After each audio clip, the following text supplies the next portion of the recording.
Friends, आज की video में मैं चर्चा करने वाली हूँ एलोवेरा के फूल के बारे में कि एलोवेरा का फूल आप भी अपने प्लांट में कैसे पा सकते हैं, कैसे एलोवेरा में फ्लावरिंग ले सकते हैं, साथ ही इस फूल के क्या फ़ायदे हैं और क्यों इसे बहुत दुर्लभ माना गया है, क्यों यह फूल सोने चांदी से भी ज़्यादा कीमती कहा जाता है।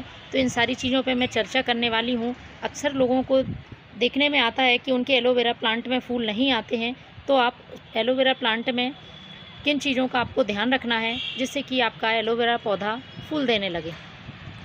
तो सबसे पहले बात कर लेते हैं, आखिर इसको सोने चांदी से ज़्यादा कीमती क्यों माना गया है और यह फूल क्यों शुभ होता है हमारे घर में। तो आप सभी जानते हैं कि एलोवेरा का प्लांट वास्तु के हिसाब से शुभ माना गया है। घर में यदि किसी के एलोवेरा का प्लांट होता है तो सकारात्मक ऊर्जा आती है और सुख संपन्नता बढ़ती है।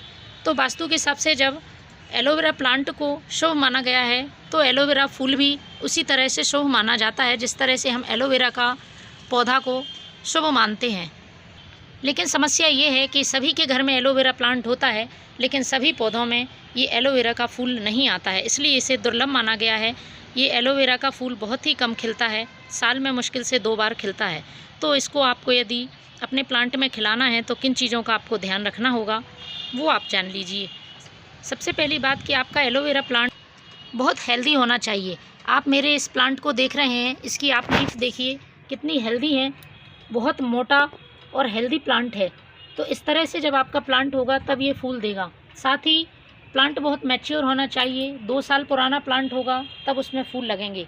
कभी कभी क्या होता है कि 2 साल पुराना प्लांट होने के बाद भी इसमें फूल नहीं आते हैं, तो उसकी प्रॉब्लम यही होती है कि आपका प्लांट हेल्दी नहीं है, कमज़ोर है। तो उसको आपको समय समय पर प्लांट में अच्छे फर्टिलाइज़र डालने पड़ेंगे, उसकी सॉइल का ध्यान रखना पड़ेगा। जब उसकी सॉइल और फर्टिलाइज़र उसमें अच्छे तरीके से प्लांट को मिलेंगे तो प्लांट हेल्दी बनेगा और फ्लावरिंग करने के लिए तैयार होगा। अब बात करते हैं ये फ्लावर के फ़ायदे क्या हैं। जिस तरह से हम एलोवेरा के फ़ायदे जानते हैं कि हमारे स्किन के लिए और बालों के लिए बहुत ज़्यादा इसके फ़ायदे होते हैं, तो उससे कहीं ज़्यादा फ़ायदे एलोवेरा के फूलों के हमारे स्किन और बालों के लिए होते हैं।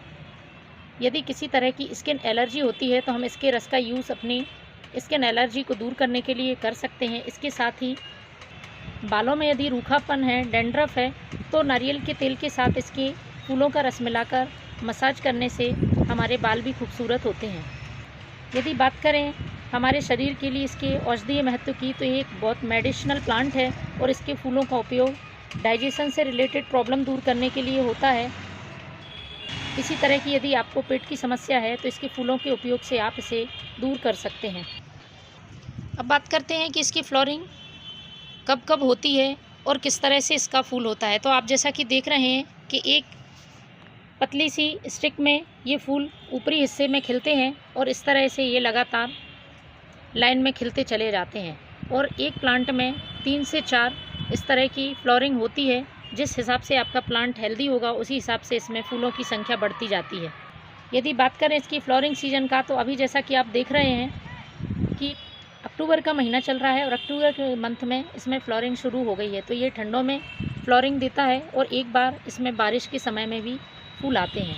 तो इस तरह से साल में 2 बार इसमें फूल खिलते हैं और अभी इसमें फूल आना शुरू हुए हैं। अभी ये लगातार फूल देगा और इसमें बहुत ज़्यादा संख्या में फ्लावरिंग होगी। तो फ्रेंड्स, आप भी यदि अपने प्लांट में फ्लावर चाहते हैं तो अपने एलोवेरा प्लांट को हेल्दी बनाएं, साथ ही प्लांट की अच्छी तरह से देखभाल करें जिससे इसमें आप भी फूल पा सकें। तो फ्रेंड्स, ये थी एलोवेरा के फूल के बारे में जानकारी, जो कि बहुत ही दुर्लभ होता है और बहुत ही कम लोगों को देखने को मिलता है। Thank you.